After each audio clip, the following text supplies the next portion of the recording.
ठंडी का मौसम है तो इतना तो होना चाहिए। और अगर इसमें कमी है, उसके कारण आलस आता है, तो वो नींद पूरी करके उसको दूर किया जा सकता है। अगर रात्रि में नींद पूरी लेते हैं, पूरी नींद का मतलब सुषुप्ति में अर्थात गहरी नींद में हमको कम से कम 2-3 घंटे देने चाहिए। अगर 2-3 घंटे भी गहरी नींद नहीं आती है तो फिर शरीर में आलस बना रहता है। इसलिए कम से कम 2-3 घंटे गहरी नींद आए, सुषुप्ति, और उसके अतिरिक्त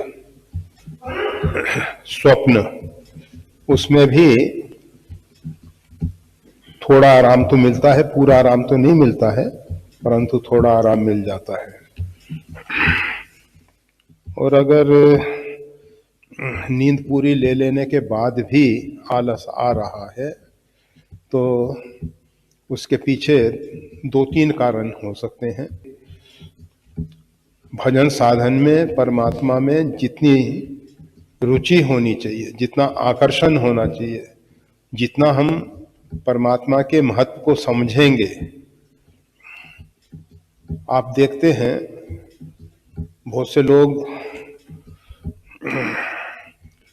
पैसा इत्यादि गिनते हैं और उसमें नींद नहीं आती।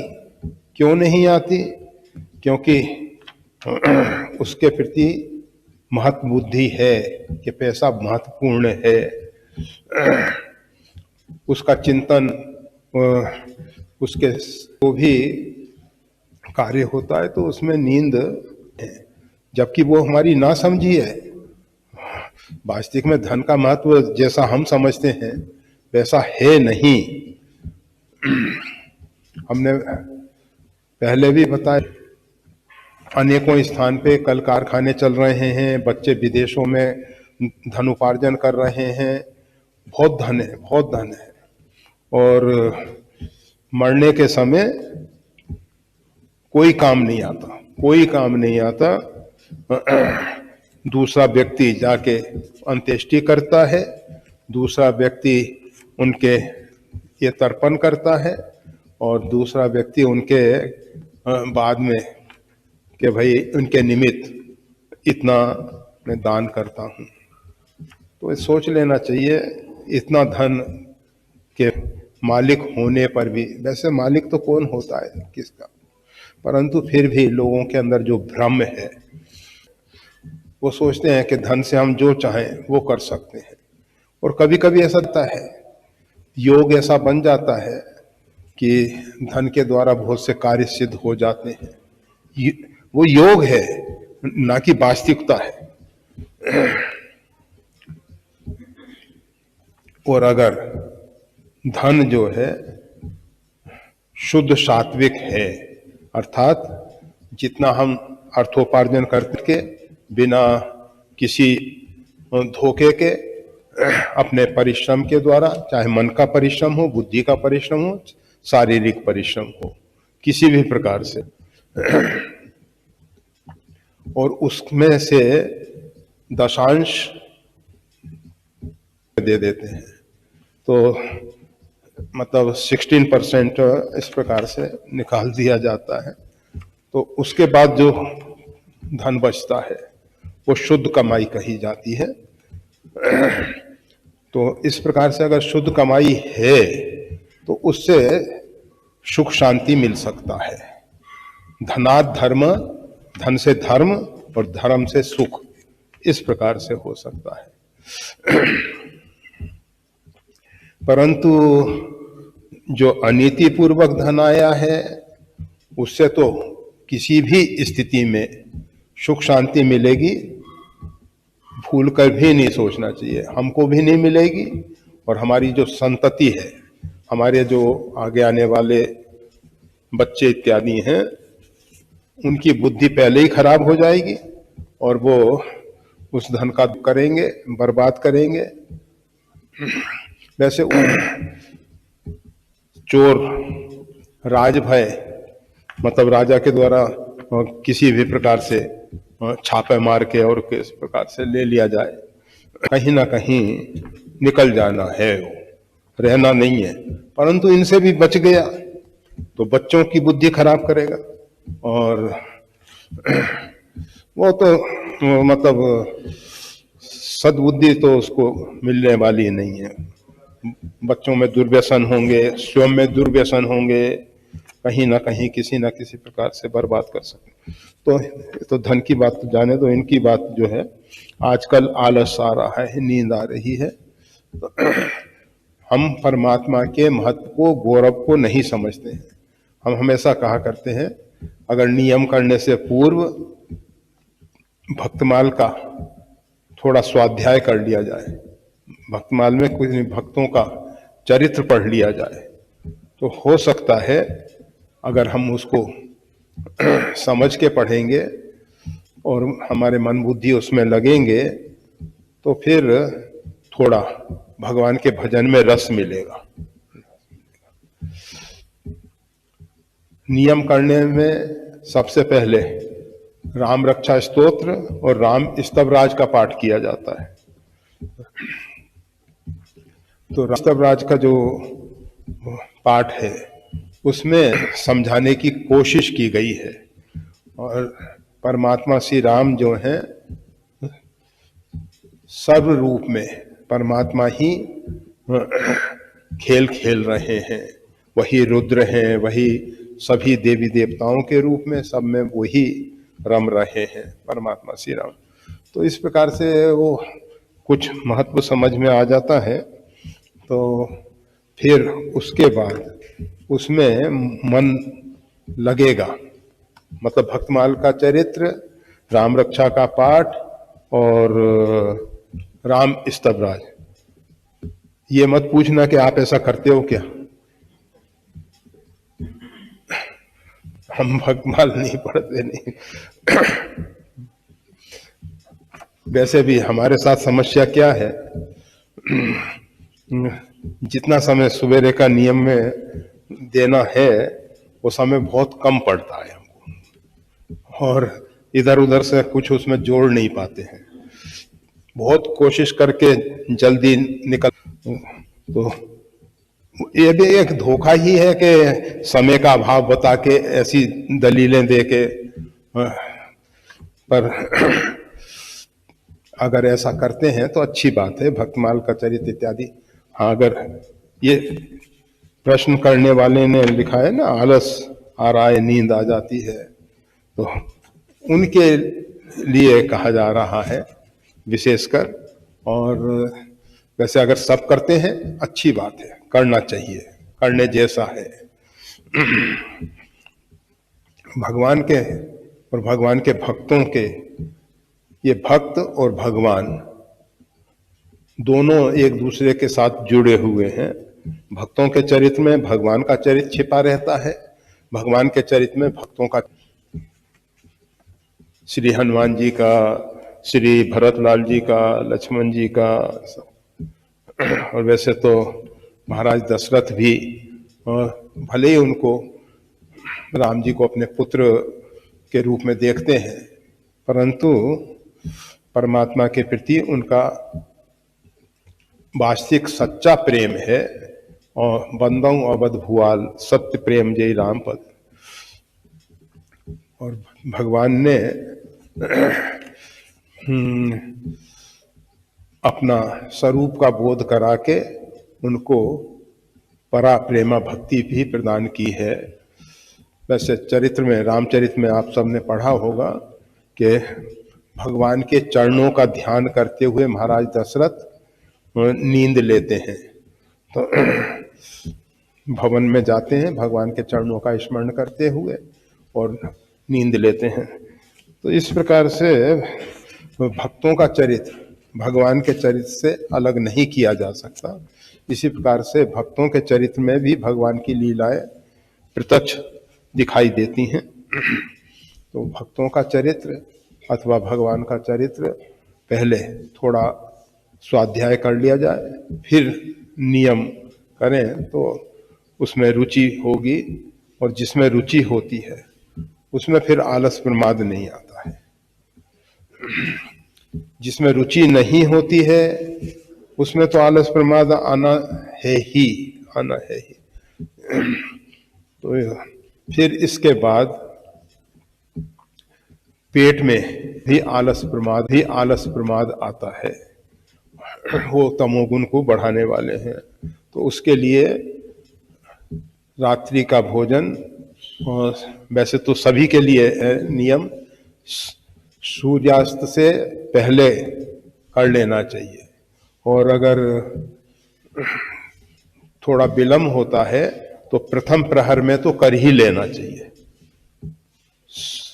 उसके बाद तो फिर राक्षसी भोजन हो जाता है, फिर मानवीय नहीं रहता।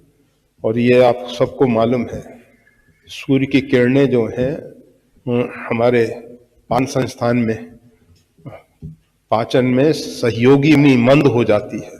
क्यों हो जाती है? सूर्य का पूरा प्रकाश नहीं मिल पाता है। तो शाम का भोजन जल्दी हो जाए, कम से कम सोने से 3 घंटे पहले। परंतु इसका मतलब ये नहीं कि सोने में फिर आप 1-2 बजाओ रात्रि के। और बहुत से लोग ऐसे हैं, कहते हैं कि नींद ही नहीं आती। मोबाइल है, बड़ा अच्छा साधन है, बस उसमें नाना प्रकार के मनोरंजन इत्यादि। वो पहले तो टीवी वगैरह चालू करना, अभी तो वो साथ में मोबाइल लेके सोते हैं, देखते रहते हैं यूट्यूब पे और दूसरे दूसरे जो भी है।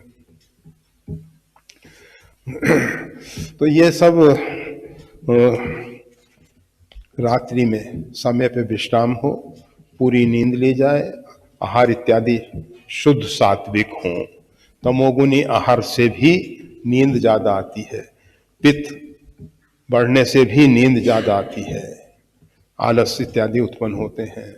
तो इन सब पे विचार करके खुराक ली जाए, जिससे शरीर में आलस प्रमाद न हो।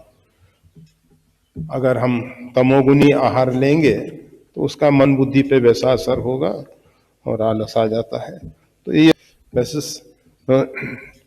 ऐसा हम समझते हैं कि ऐसा नहीं होना चाहिए कि आलस प्रमाद आए, फिर भी आ रहा है। एक महात्मा जी चित्रकूट में जिस समय ये शरीर रहता था वहां, तो वहां निवास करते थे, तो बारंबार मंदाकिनी स्नान करने जाए। हमने पूछा क्या बात है, इतनी बार आप सवेरे से उठ के मंदाकिनी स्नान करते हो? कोई एक दिन की बात हो तो समझ में आता है कि भाई शरीर में कुछ रुग्णता है जिसके कारण रहा है, परंतु रोज का वही। तो उन्होंने बताया, आलस आने लगता है ना भजन में, तो बस स्नान कर लेते हैं, कुछ देर के लिए दूर हो जाता है। और भी फिर आलस आ रहा है तो शीतल वातावरण में घूम लेना चाहिए, उससे भी अच्छा रहेगा। और जब फिर आलस प्रमाद आ रहा है तो बीच में भजन को ब्रेक देके आप कोई स्वाध्याय जिसमें मन लगता हो वो कर लें तो अच्छा होगा। और जब भगवान देखेंगे कि ये नित्य नियम के लिए, भजन साधन के लिए इतना प्रयास कर रहा है, आलस प्रमाद से बचने के लिए प्रयास कर रहा है, तो व्यक्तियों की सहायता भगवान करते हैं। आलसी और प्रमादी की सहायता नहीं करते भगवान, परंतु आलस से बचने के लिए कोई व्यक्ति कोशिश कर रहा है तो भगवान को लगता है कि इसको तो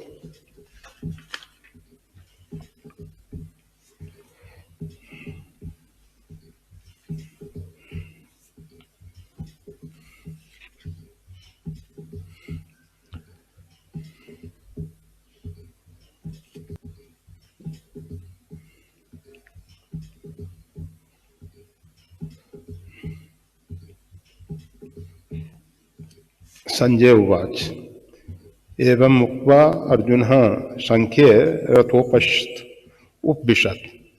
कहकर संजय कह रहे हैं, धृतराष्ट्र को बता रहे हैं कि ऐसा कहकर अर्जुन जो हैं रथ के पिछले भाग में जाके बैठ गए और विसृज्य ससरम चापम, धनुष बाण रख दिया है और उनका मन जो है शोक संविघ्न मानसाह, शोक से उद्विग्न हो रहा है उनका मन।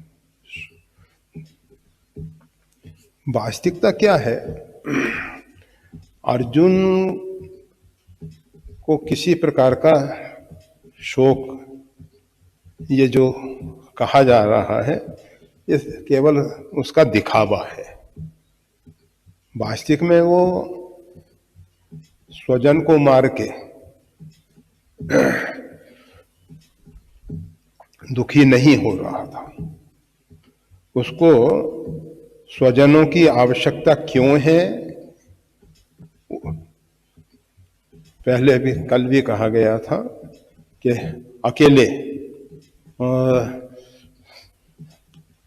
शासनाध्यक्ष बन के बिना परिकरों के, बिना परिवार वालों, क्योंकि आप ख्याल करिए सबसे कठिन जाति अपमान।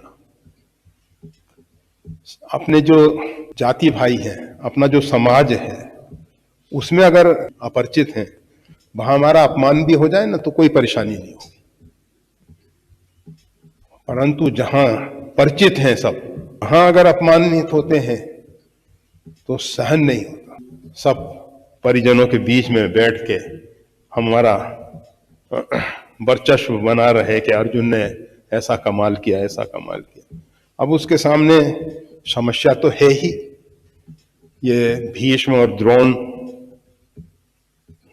दो बड़े ऐसे हैं, एक ने अपने पुत्र से भी अधिक स्नेह देकर धनुर्विद्या में अर्जुन को सर्वश्रेष्ठ धनुर्धर बनाने के लिए एकलव्य का अंगूर को श्रेष्ठ धनुर्धर बना के समाज के बीच में लाना चाहा है। कोशिश पूरी रही है उनकी। और अर्जुन काफी अंशों में उस जितने धनुर्धर थे उनमें श्रेष्ठ धनुर्धर हुए भी हैं और अभिमान भी रहा अर्जुन को।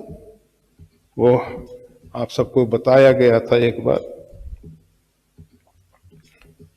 हनुमान जी के साथ नारद भक्ति सूत्र में कहा गया है वादो न लभ्यते, भक्तों को वाद विवाद के चक्कर में पड़ना ही नहीं चाहिए। क्यों?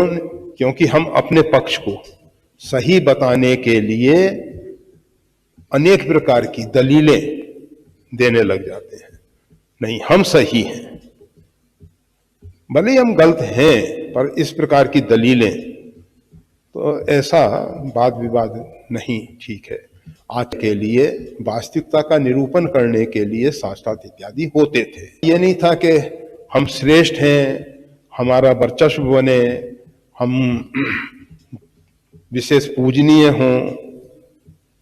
ऐसा समाज में एक समय हमारे आचार्य श्री जगत गुरु स्वामी रामानंदाचार्य जी के समय ऐसी स्थिति हो गई थी समाज की कि कुछ लोग अपने पांडित्य के बल पे शास्त्रार्थ में एक दूसरे को पराजित करके किसी के सिरोच्छेद हो रहे हैं, किसी के नेत्र निकाले जा रहे हैं, किसी के तिलक बदले जा रहे हैं, अनेक प्रकार की स्थिति। तो स्वामी जी ने कहा नहीं, शास्त्रार्थ नहीं चाहिए। तो स्वामी जी ने देखा कि समाज में कुछ वर्ग इस प्रकार से, जो बुद्धिजीवी प्रबुद्ध वर्ग है, वो इस प्रकार से अपनी ऊर्जा को बर्बाद कर रहा है। समाज पे उसका क्या प्रभाव पड़ता है विचार नहीं है। दूसरी तरफ व्यक्तिगत स्वार्थ की भावना में डूबा हुआ ये जो राज परिवार है, वो अपने ऐश आराम के लिए कुछ भी करने को तैयार है। किसी को मानवता के लिए, किसी को समाज के लिए कोई चिंता नहीं थी। और ऐसे समय में फिर स्वामी जी ने प्रकट होके कृपा करके भक्ति मार्ग हम सबके लिए दिया। तो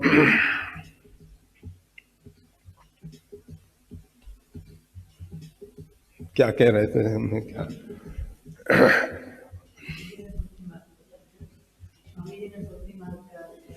वो तो वो कोई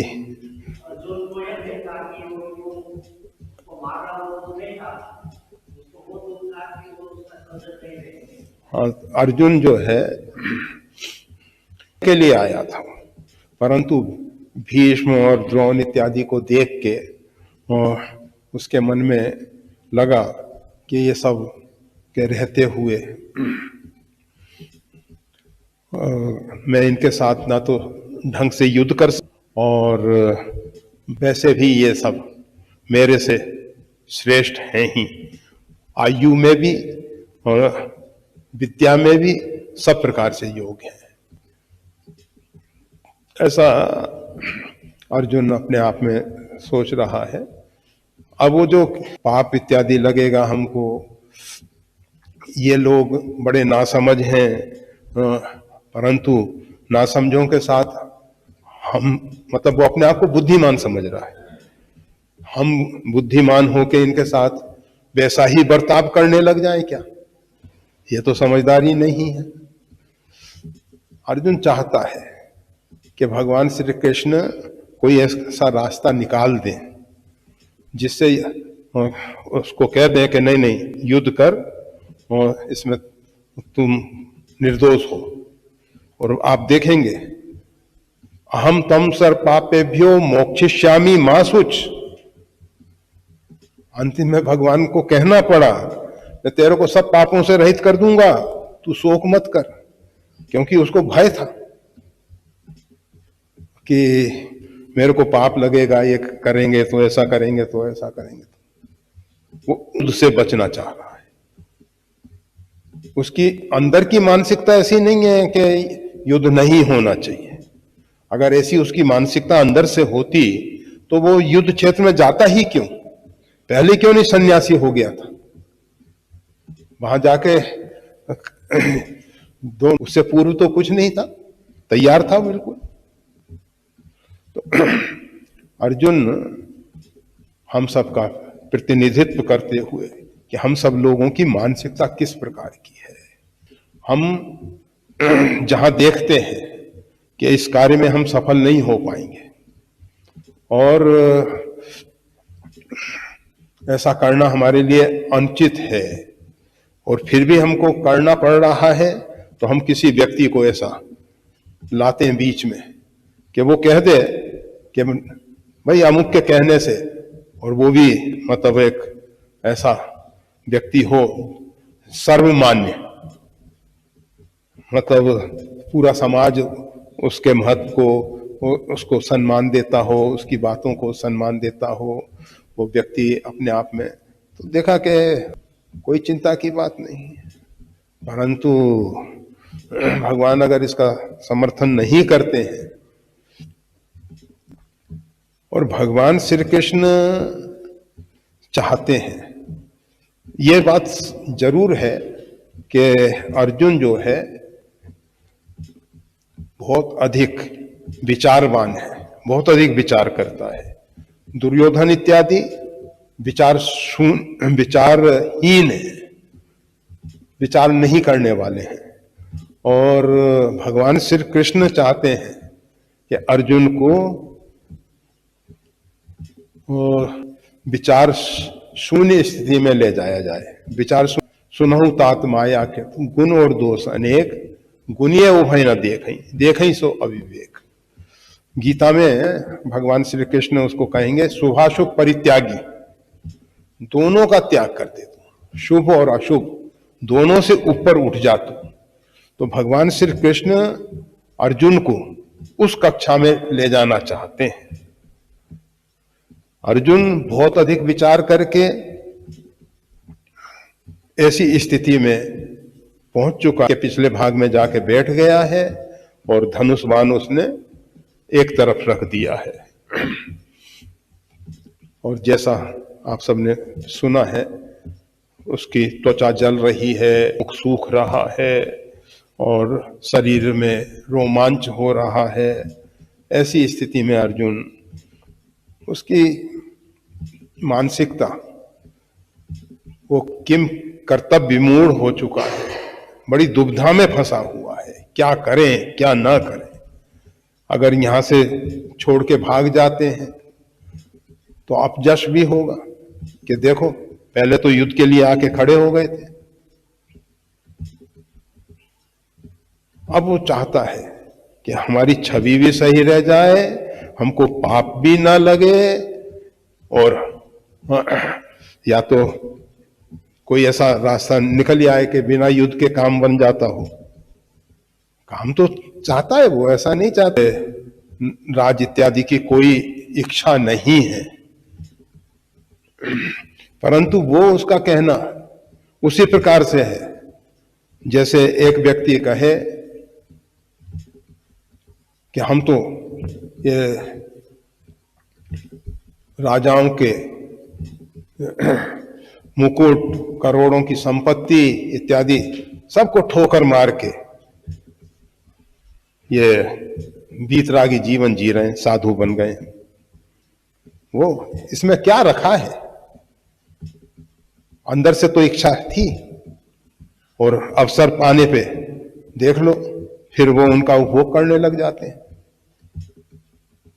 तपस्या करके वो सब प्राप्त करके फिर उसी में, तो उसी प्रकार से अर्जुन ऊपर से तो कह रहा है कि हमको स्वर्ग इत्यादि के वैभव की भी इच्छा नहीं है, और फिर पृथ्वी के राज की अगर उसको इच्छा थी ही नहीं तो यहां तक आए किस लिए थे तुम भाई? तुम तो इतने त्यागी महापुरुष थे, तो वो 12 वर्ष का जो वनवास फिर मिल रहा था दुर्योधन की तरफ से, कहा ही जा रहा था कि अज्ञातवास भंग हो गया, इसलिए पुनः इनको 12 वर्ष वन में चले जाना चाहिए। चला जाता, जो भी है। तो अर्जुन की स्थिति के ऊपर विचार करके भगवान श्री कृष्ण बहुत दयालु हैं, बहुत करुणा है उनमें, और जीव की सब कमजोरियों को जानने के बाद भी उनका अर्जुन के प्रति वात्सल्य है, सखा भाव है। वात्सल्य में क्या होता है कि माता पिता अपने बच्चे के प्रति जो वात्सल्य रखते हैं उसमें माता पिता में श्रेष्ठता का क्या विचार नादान है, ना समझ है, हम श्रेष्ठ हैं समझ, परंतु भगवान में ऐसा नहीं है। इसीलिए भगवान जो है सखा भाव रखते हैं, मतलब अपने से हीन स्थिति में किसी को नहीं देखते हैं।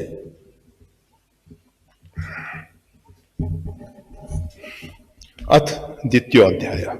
ओम तत्सदिति श्रीमद्भगवद गीता सुपनिषत्सु ब्रह्म विद्यायाम योग शास्त्रे श्री कृष्णार्जुना संवादे अर्जुन विषाद योगो नाम प्रथमो अध्याय। ये प्रथम अध्याय में ये सब भूमिका बनी है, और ये ब्रह्म विद्या योग शास्त्र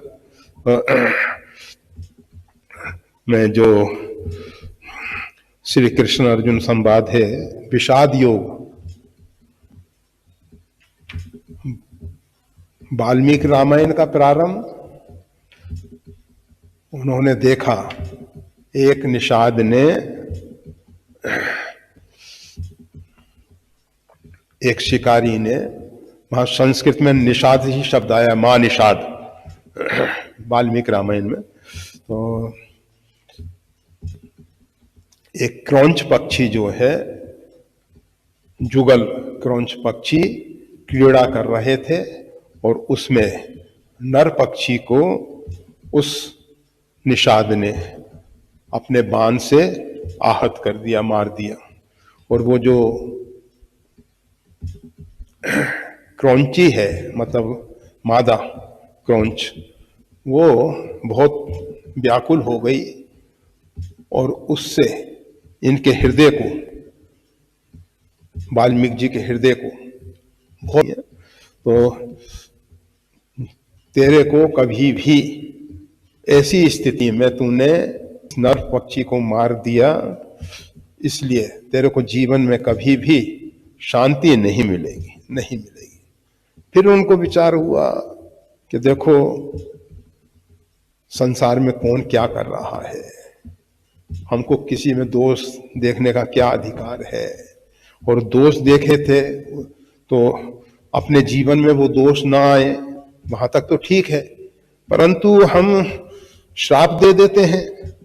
ग्लानि हुई, वाल्मीकि जी को ग्लानि हुई कि मैंने अनुचित कार्य कर दिया, मैं तपस्वी हूं, ओम तपस्वाध्याय निरतम तपस्वी वाग विदाम्बरम, तो मैं इतना उच्च कोटि का तपस्वी, और वो तो मूर्ख है निषाद, उसने तो अपनी मूर्खता बस ऐसा दुष्कर्म कर दिया, परंतु मेरे को इस प्रकार का श्राप देना उचित नहीं।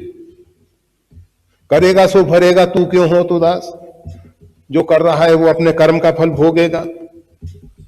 उनको गिलानी हुई। फिर आकाश, आप दुखी ना हो, और यह आपके मुख से जो श्लोकबद्ध श्राप है, श्लोकबद्ध है, यह अनुष्टुप छंदबद्ध है, और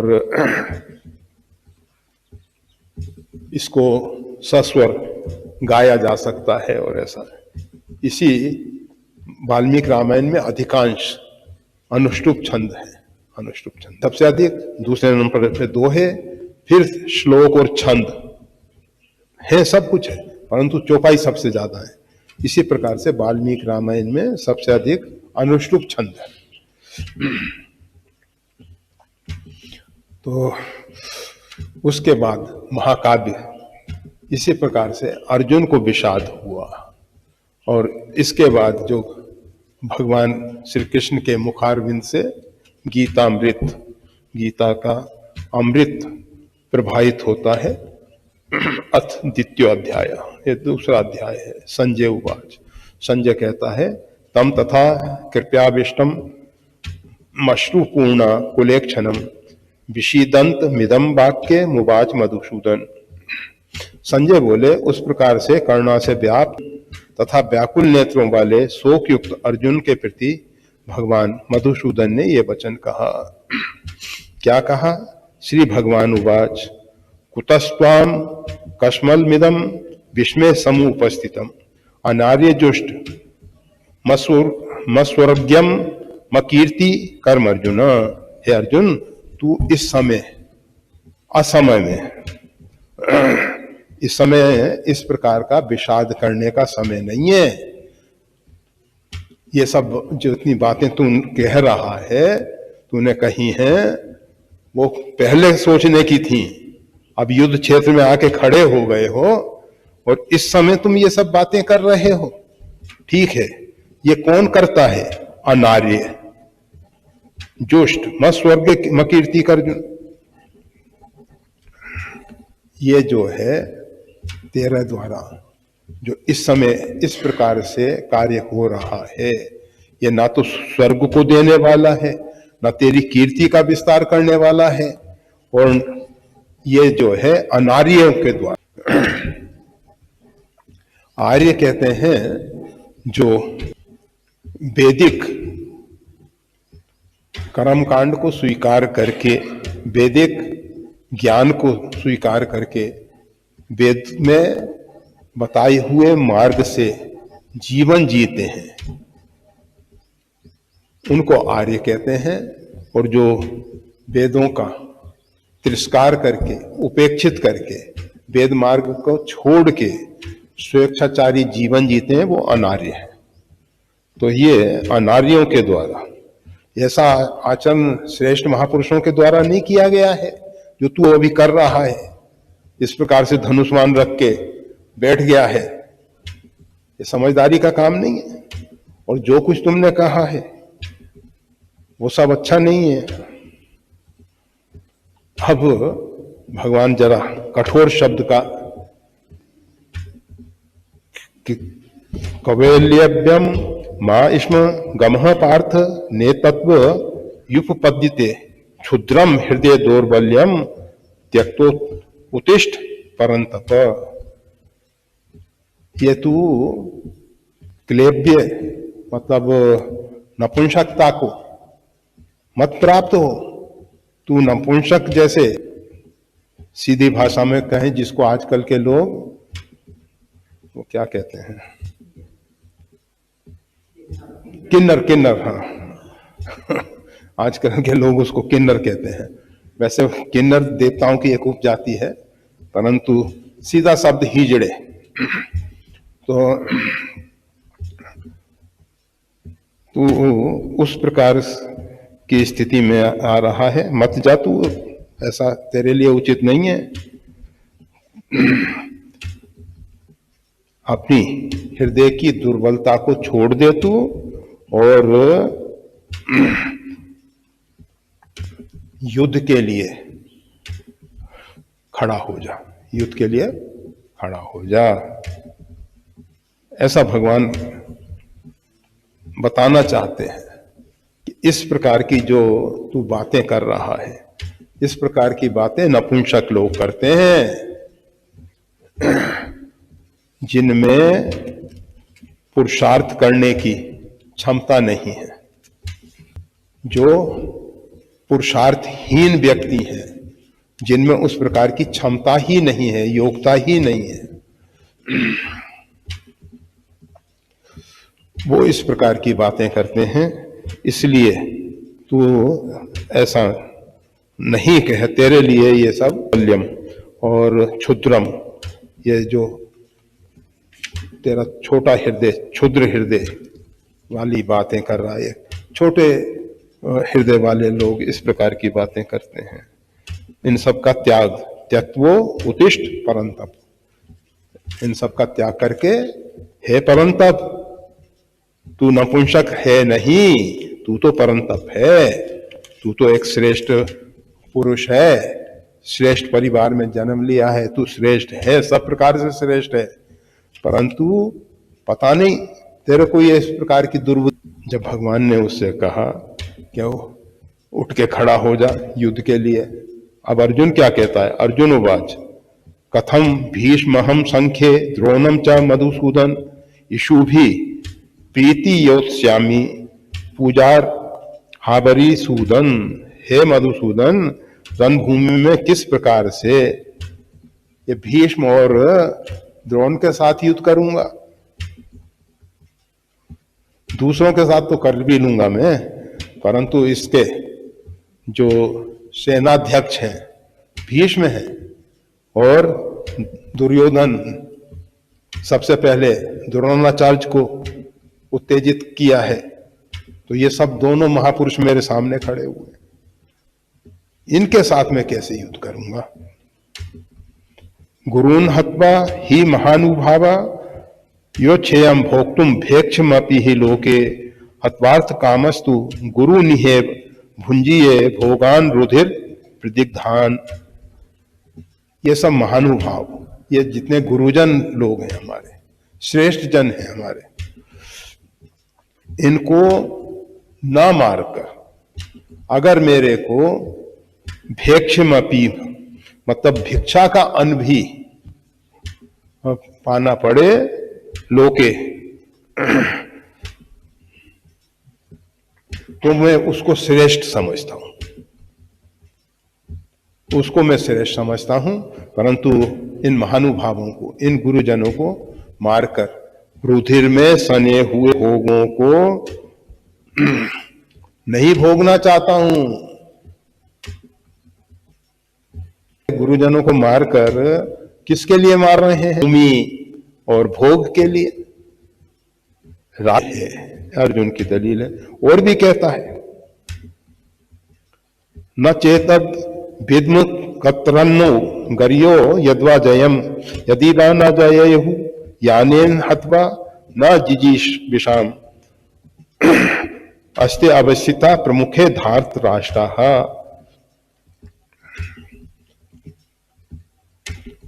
फिर अपनी मन की दुविधा को स्पष्ट करता है कि हम ये भी नहीं जानते हैं कि हमारे लिए युद्ध करना, और ये भी हम नहीं जानते हैं कि युद्ध में हम जीतेंगे या नहीं जीतेंगे।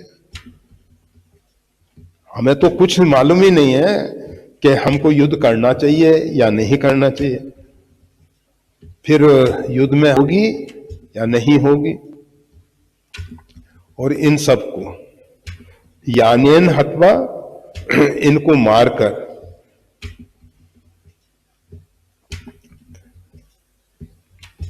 हम जीवन जीना नहीं चाहते हैं।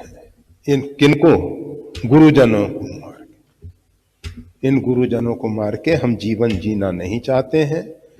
और अभी असंदिग्ध स्थिति है, विजय भी मिलेगी नहीं मिलेगी, हमको युद्ध करना चाहिए नहीं करना चाहिए, कुछ भी हम तो नहीं जानते हैं। और ये जो धृतराष्ट्र के जो पुत्र हैं, ये हमारे सामने स्वभावा प्रक्षामि त्वाम धर्म सम्मूढ़ चेताः यश्ययम् स्या निश्चितम ब्रूहि तन्मे शिष्यस्ते अहम साधि माम त्वाम प्रपन्नम। यहां से गीता का प्रारंभ हो रहा है, यहां से गीता का सही अर्थों में प्रारंभ हो रहा है। अर्जुन ने कहा कि ये जो कार्पण्य दोषो हत स्वभाव है, जो हमारा कार्पण्य स्वभाव है, कायरता वाला स्वभाव है, इसके कारण में जो आप धर्म के रहस्य को अच्छे ढंग से जानने वाले हो, धर्म सम्य प्रक्षामि त्वाम, मैं आपसे पूछ रहा हूं, यश्ययम्, मेरे लिए क्या श्रेष्ठ है, श्या निश्चितम ब्रूहि, और क्या मेरे लिए आपने निश्चित तन में आप मेरे लिए क्या निश्चित, श्री राम क्या श्रेष्ठ है, आप ऐसा निश्चित करके कहें। इसमें मतलब पूर्ण सोच समझ के कहें। शिष्यस्ते हम, मैं आपका शिष्य हूं, मैं आपकी प्रपत्ति स्वीकार कर रहा हूं। इस प्रकार से अर्जुन ने भगवान श्री कृष्ण की प्रपत्ति स्वीकार की है, प्रपन्न हुआ है। प्रपत्ति और शरणागति मतलब पर्यायवाची शब्द है, समान अर्थ है।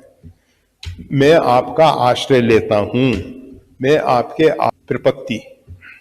परंतु कुछ महानुभाव उसको इस प्रकार से कहते हैं, प्रपत्ति का अर्थ होता है हम भगवान के चरण को पकड़ें, और शरणागति का अर्थ होता है भगवान हमारे, जैसे हम मतलब भगवान ने हमको स्वीकार कर लिया। शरणागति में भगवान स्वीकार करते हैं, प्रपत्ति में जीव कहता है। परंतु वास्तविकता क्या है कि शरणागति भगवान की तरफ से ही होती है, जीव कभी शरणापन हो नहीं पाता, क्षेत्र में आगे बढ़ता है। जब तक हमारे अंदर अहंकार भरा हुआ है, तब तक हम पराजित होके हाथ उठा के समर्पण कर देती है, हथियार रख के समर्पण कर देती है। तो अर्जुन कह रहा है मैं नपुंसक नहीं हूं, मैं तो आपके शरणापन हुआ हूं। मैंने ये रथ में जो धनुष्वान रख दिया, इसका अर्थ हमारे लिए क्या करना श्रेष्ठ है, क्या करना गलत है, ये क्या गलत है, इसलिए। और आप जो हैं धर्म के क्षेत्र में सम्यक प्रकार से, सभी प्रकार से अच्छे ढंग से जानने वाले हैं, इसलिए मैं आपके शरण में हूं, मैं आपका शिष्य हूं। यहां और वैसे शिष्य शब्द का अर्थ यही होता है कि जो गुरु के शासन में चल सके। अर्जुन ये नहीं कह रहा कि मैं आपका विद्यार्थी हूं, मेरे को आप विद्या दान दे दो, आप मेरे को शिक्षा दे दो। नहीं, मैं आपका शिष्य हूं। शिष्य हूं अर्थात मैं आपके शासन में चलने के लिए तत्पर हूं। आप जिस प्रकार से मेरे को चलाना चाहें, आप मेरे को मार्ग बताइए, मैं उस मार्ग पे चलूंगा। इस प्रकार से अर्जुन ने भगवान की प्रपत्ति स्वीकार की है। न ही प्रपश्यामि ममाप नुद्या छोक मुच्छोषण मिंद्रिया नाम अवाप्य भूमा सपत्न वृद्धम राज्यम सुरानामपि चाधिपत्यम। अब और इसको स्पष्ट करते हुए वो कह रहा है, क्योंकि भूमि में निष्कंटक धन धज को और देवताओं के स्वामी पने को प्राप्त होकर भी मैं उस उपाय को नहीं देखता हूं जो मेरी इंद्रियों को सुखाने वाले शोक को दूर कर सके। अगर मेरे को देवताओं का राज भी मिल जाए, धन धान संपन्न भूमि निष्कंटक राज मिल जाए, कोई कंटक ना हो, फिर भी शोक है वो दूर नहीं होगा। क्यों नहीं होगा? क्योंकि मन में हमेशा वो, और उसके साथ साथ अपने गुरुजनों के ऊपर भी, क्योंकि इन गुरुजनों के रहते हुए तो मेरी विजय कभी संभव है ही नहीं। अगर ये गुरुजन जब तक खड़े रहेंगे तब तक मैं विजयी हो ही नहीं सकता। और किसी प्रकार से अगर हम विजयी हो भी गए तो भी हमारे अंदर का, हृदय का ये शोक दूर नहीं होगा, हमेशा ग्लानि बनी रहेगी, दुख बना रहेगा कि हमने ऐसा जघन्य कार्य करके ये भूमि धन धान्य संपन्न भूमि राज पाया है, गलत काम करके हमने राज पाया है।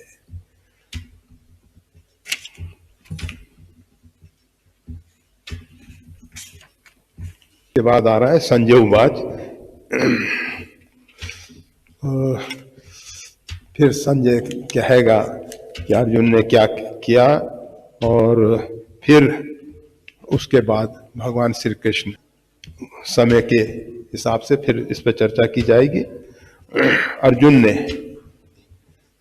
यहां तक बिल्कुल अपनी ये जो कार्य है, शुरू में तो वो अपनी बुद्धि की चतुरता इत्यादि दिखाया है और मोह का प्रदर्शन किया है। कोई भी व्यक्ति भ्रांत धारणाओं से, मोह से ग्रसित होने के बाद भी अपने आप को सही समझता है, तो उस स्थिति में अर्जुन था। परंतु यहां जो स्थिति बन रही है, इसमें अर्जुन जो है सही कदम उठा रहा है, सही, क्योंकि भगवान श्री कृष्ण ऐसे हैं जो धर्म अधर्म और सारी सृष्टि के जितने भी रहस्य हैं उन सब है, और सम्यक ज्ञान उनमें परिपूर्ण है। उनमें धर्म अधर्म क्या है, कैसा है, धर्म का जो वास्तविक स्वरूप है वो क्या होना चाहिए, कैसे होना चाहिए, वो सब भगवान श्री कृष्ण जानते हैं। और ऐसे भगवान श्री कृष्ण की प्रपत्ति अर्जुन ने स्वीकार की है, और प्रपत्ति स्वीकार करके भगवान से प्रार्थना की है, और प्रार्थना में अपने आप को ये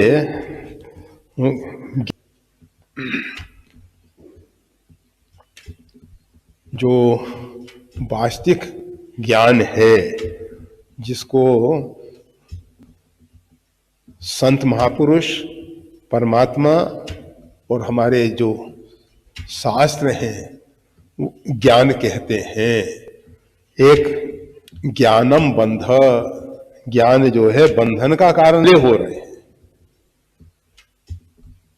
जो व्यक्ति ज्ञान के मद में कि ओ हमने 6 शास्त्र, 4 वेद, 4 उपवेद, 18 पुराण, इस प्रकार से जो ज्ञान के मद में मतवाले हो रहे हैं, उनके लिए भगवान शंकर कहते हैं ज्ञानम बंध, ज्ञान जो है बंधन का कारण हो जाता है।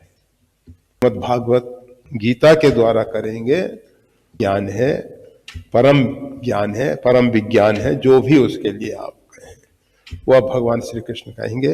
अगर उसको किसी साधक को पाने की इच्छा है तो उसको चाहिए कि जिस प्रकार से अर्जुन ने इस बात को स्वीकार किया कि हम ये भी नहीं जानते हैं कि हमको युद्ध करना चाहिए या नहीं करना चाहिए, हम होंगे या नहीं होंगे, और धर्म के विषय में हमको कुछ भी नहीं मालूम है, हम आपके शासन में चलने के लिए तैयार हैं, आप जिस प्रकार से हमको चलाना चाहें उस प्रकार से हम चले। श्री राम।